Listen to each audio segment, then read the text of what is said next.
जय हनुमान, भारत माता की जय। साथियों, मैं केएल गुप्ता आज आपके सामने उपस्थित हूँ और अपने सभी मित्रों को कोटि कोटि नमन करता हूँ। आज हमारे स्टूडियो में विश्वविख्यात ज्योतिषाचार्य पंडित निरंजन झा जी विराजमान है और हम इस आध्यात्मिक यात्रा में आज कलयुग के महान अधिपति प्रभु श्री राम के अनन्य भक्त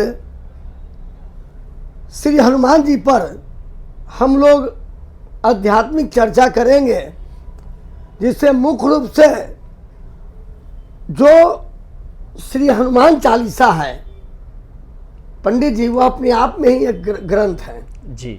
40 दिन जब आक्रांताओं ने गोस्वामी तुलसीदास जी महाराज को बंदी बना लिया था और बोला था कि इन बंदरों में, इन लंगूरों में क्या ताकत है, तो कारागृह में हमारे गोस्वामी तुलसीदास जी ने 40 दिनों में इस ग्रंथ की रचना की। मैं ग्रंथ ही मानता हूं पंडित जी, मुझे लगता है कि हनुमान चालीसा अपने आप में एक महान ग्रंथ है जी।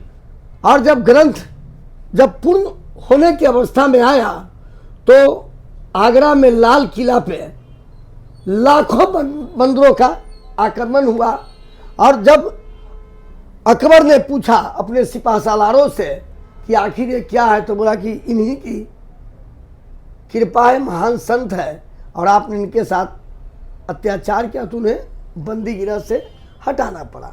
ऐसी कहानी है।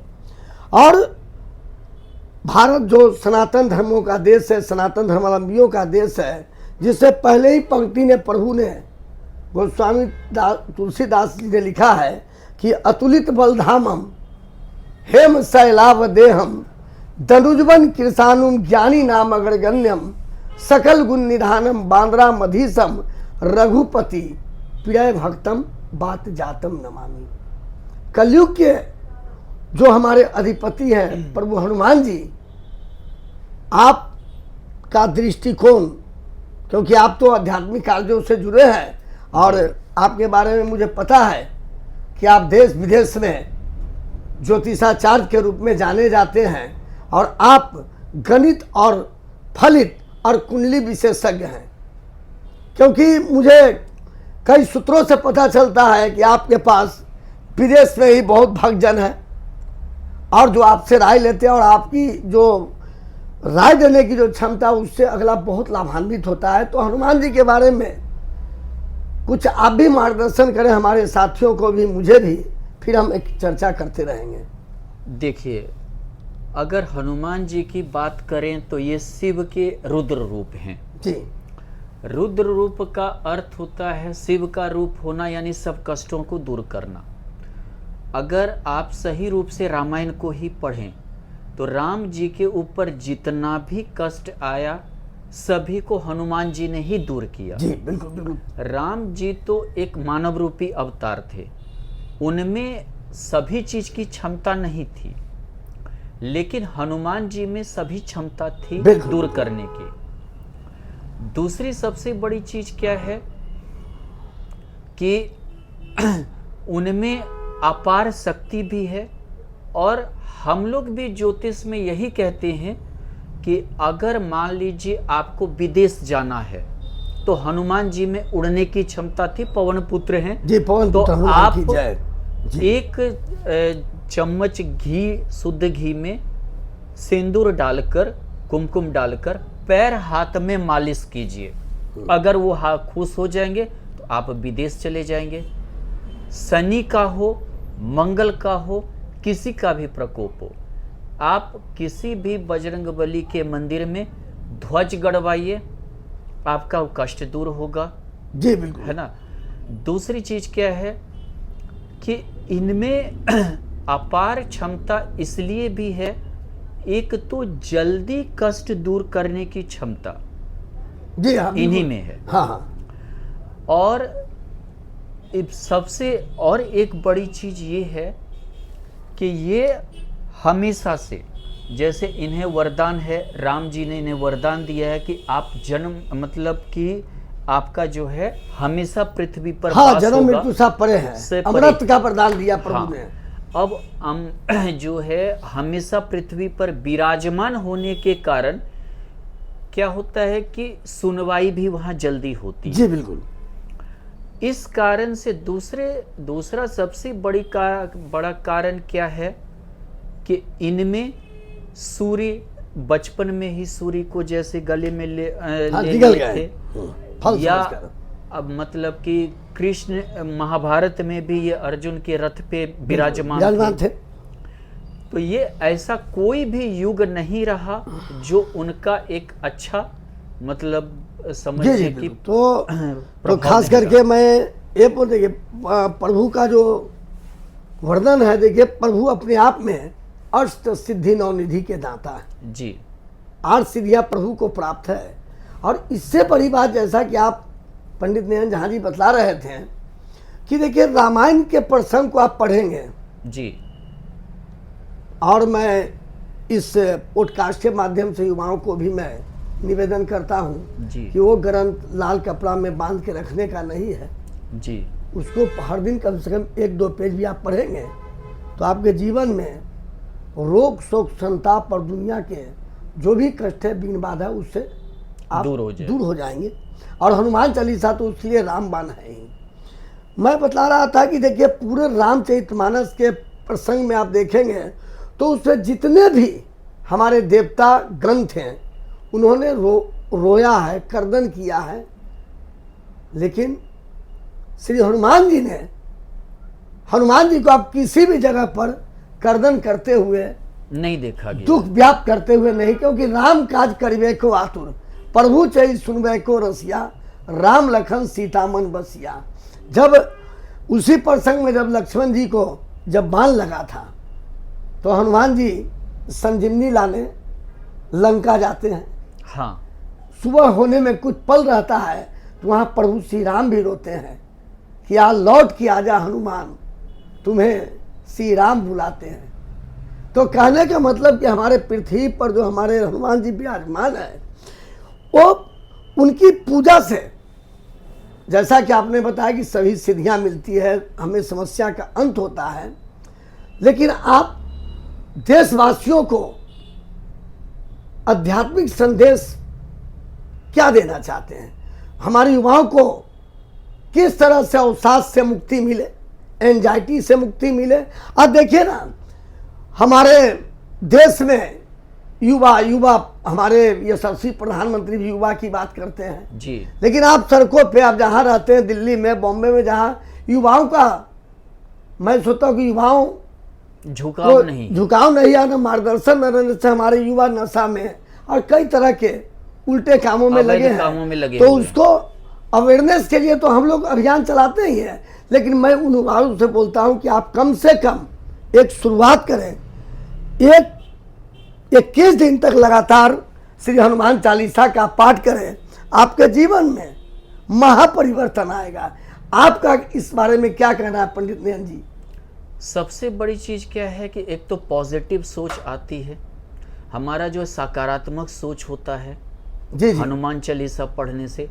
दूसरी बात है कि आप जब देखेंगे कि धीरे धीरे जो भी आपकी परेशानी है, जीवन में कष्ट है, वो धीरे धीरे आपकी दूर भी होते जाएगी। ये स्टार्टिंग में हमें नहीं लगता है, शुरुआत में हमें नहीं लगता है हमारी कष्ट दूर हो रहा है, लेकिन धीरे धीरे आपका कष्ट दूर भी होता जाएगा। दूसरी चीज क्या है कि जब हम अपने धर्म के प्रति आते हैं या झुकते हैं तो फिर हमारा ज्ञान का मार्ग भी खुलता है। बिल्कुल, ज्ञान का मार्ग खुलता है, और जब एक ज्ञान से कई ज्ञान आना शुरू हो जाता है। जी जी। हम अगर हनुमान जी का पूजा करते हैं तो समझिए राम की भी पूजा कर रहे हैं जी। आज अगर हम हनुमान की पूजा करते हैं तो राम की भी पूजा कर रहे हैं। बिल्कुल।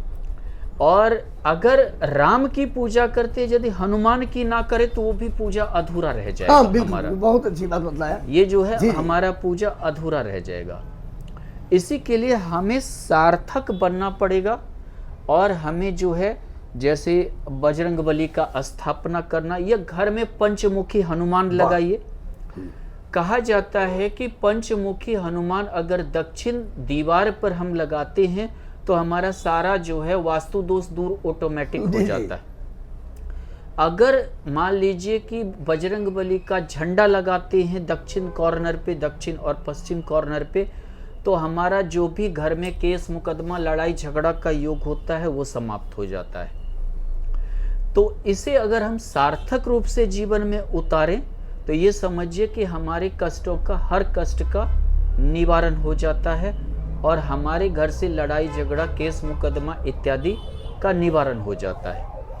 तो हर किसी युवा वर्ग से लेके जो भी हैं उसे सार्थक रूप से इसे अगर लेते हैं, अगर सकारात्मक रूप से लेते हैं और बजरंग बली का पूजा करते हैं, आप अगर बजरंग बाण पढ़ते हैं तो भूत प्रेत वगैरह का जितना बाधा है वो आपके करीब नहीं आएगा। जी जी, बजरंग बाण में इतना शक्ति है हाँ, कि जितने भी बिल्कुल भूत प्रेत वगैरह का बाधा है वो आपके जीवन में कभी आएगा ही नहीं। तो हम इस चीज पे ज्यादा ध्यान दें और अपना जो है सकारात्मक पहलू से जो है बजरंग बली का पूजा करें। बिल्कुल, उनका जो है अगर इनका मंदिर भी जगह जगह छोटा ही होना चाहिए। और आप देखेंगे जितने ये गाड़ी चलाने वाले ड्राइवर हैं, चाहे वो ट्रक ड्राइवर हों, आप गौर करेंगे तो ये जो है जहाँ भी बजरंग बली का मंदिर देखते हैं वहाँ दान देते हैं और वहाँ पैसा चढ़ाते हैं। वो इसलिए नहीं कि जो है उन्हें दान देने का ही है, वो मतलब एक खतरे का काम कर रहे हैं ड्राइवर का, उस चीज से भी इनका जो है जीवन का निवारण होने। बिल्कुल, फैक्ट यही है कि जो यह पढ़े हनुमान चालीसा होय सिद्धि साखी गौरी सा, तुलसीदास सदा हरि चेरा, कीजे नाथ हृदय मह डेरा। हनुमान जी की आप जंगलों में जा रहे हैं, किसी विपत्ति में फंसे हैं, कहीं पर हमारी नौकाएं डूब रही है, नौकाएं डूबना मतलब कहीं पर हमारा इस तरह की स्थिति है, भय से हम उस समय साक्षात हनुमान जी आते हैं और रक्षा करते हैं। तो मैं नयन जी से, पंडित नयन झा जी से अभी पॉडकास्ट के माध्यम से श्री हनुमान जी के चरित्र का गाथा हम लोग आपके सामने प्रस्तुत कर रहे थे हमारे स्टूडियो में। आज नयन जी आए, मैं बहुत बहुत उन्हें धन्यवाद देता हूँ। और साथियों, मैं एक ऐसा अभियान में लगा हूँ जो भारत का सपना को साकार करने में एक छोटा सा हमारा प्रयास है, जल जंगल और जानवर। और ये हौसला, ये करने की शक्ति हमें हमारे श्री महाप्रभु हनुमान जी के कृपा से मिली। और मैं जंगलों में, हम अपने टीम के सदस्यों के साथ जाते हैं, प्रभु की सेवा करते हैं। तो मैं आप सभी देशवासियों से मैं पुनः विनती करता हूं कि भारत के किसी भी स्थान पर आप निवास करते हैं, एक तो वहाँ के जो हमारे जीर्ण शीर्ण मंदिर है उसे सफाई करके आप उसमें एक छोटा सा प्रयास करें। शनिवार या मंगलवार के दिन से ही आप वहाँ पर 2-4-5 साथियों को बैठाकर वहाँ पर पूरे तन्मयता के साथ श्री हनुमान चालीसा का पाठ करें। अब पूरे गांव में सकारात्मक ऊर्जा बढ़ेगा, आप गतिमान होंगे, ऊर्जावान होंगे। और इसमें मैं अपने युवा साथियों से, देश के कर्णधारों से आग्रह करता हूं कि इसमें आपकी भागीदारी अति आवश्यक है, क्योंकि जितना आप आध्यात्मिकता की ओर अग्रसर होंगे आपके जीवन में उतना ही ज़्यादा तरक्की होगी। आपका जीवन बोझ नहीं बनेगा, जीवन जीने का कला सीखेंगे। तो साथियों, मैं आप सभी दोस्तों को, साथियों को, कल्याण मित्रों को बहुत बहुत धन्यवाद देता हूं। हमारे महाप्रभु हनुमान जी की कृपा सदैव आप पर बनी रहे। आप इस चैनल को सब्सक्राइब करें, कमेंट करें, शेयर करें और साथियों हम सभी का हौसला अफजाई करें, क्योंकि ये भारत की आध्यात्मिक क्रांति का हिस्सा बने और हमारे भारत माता के सपनों को साकार करते हुए विश्व गुरु के रूप में विश्व में स्थापित करें। हर हर महादेव, जय श्री राम। मैं सभी सनातनियों को एक बात कहना चाहता हूं कि सभी अपने अपने बच्चों को, छोटे से छोटे बच्चे को हनुमान चालीसा का पाठ कराएं और उनको याद करवाएं। जो भी मैं इस चैनल के माध्यम से कुछ बोलना चाहता हूं कि राष्ट्रीय समर्थक की तरफ से 10 साल से नीचे वाले जितने भी बच्चे होंगे वो हनुमान चालीसा सुना के हमारे दिए गए नंबर पे सेंड करें और उन्हें हम अपनी संस्था की तरफ से 501 रुपए का इनाम देंगे। हम उनमें से टोटल जितने भी लोग होंगे उसमें से 10%, मतलब 100 बंदे हैं, अगर 100 बंदे का वो आता है तो हम 10 लोगों को 501 रुपए के हिसाब से देंगे। अगर जो भी 20-25 जितना भी, मतलब 10% लोगों को हम देंगे 501 रुपया। अगर पॉसिबिलिटीज रही, आसपास में लोग रहे, तो हम उनको अपने ऑफिस पे बुला के उन्हें सम्मानित भी करेंगे और उसके साथ में हम पॉडकास्ट भी शूट करेंगे। तो मेरी सभी से ये विनती है कि अपने सभी छोटे छोटे बच्चों को अभी से ही अपना हनुमान चालीसा का पाठ कराए। उसमें अपना उनका पढ़ाई में भी अच्छा ध्यान लगेगा और उनको एक हिंदू की तरफ में एक आकर्षण भी मिलेगा। जय श्री राम।